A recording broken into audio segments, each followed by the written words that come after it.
Blocking contacts on Tinder is simple. First of all, you have to open the Tinder application on your mobile device and make sure that you're logged in with your specific account. Now tap on your profile in the bottom right corner of the screen and then tap on the gear icon in the top right corner to access your settings. And once you're here, tap on Import Contact option. Tinder may ask for access to your phone's contact.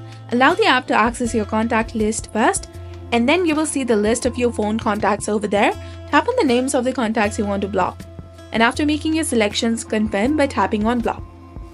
After that, you will see them in your blocked list. If you change your mind, you can remove them from the blocked list as well. So blocking contacts only stops them from viewing your Tinder profile and vice versa. It does not block any interactions outside of Tinder, such as SMS or phone calls. So make sure that your contact list is current for accurate blocking. So if you need more help, feel free to ask in the comment section below. And if you found this guide helpful, please like, share, and subscribe.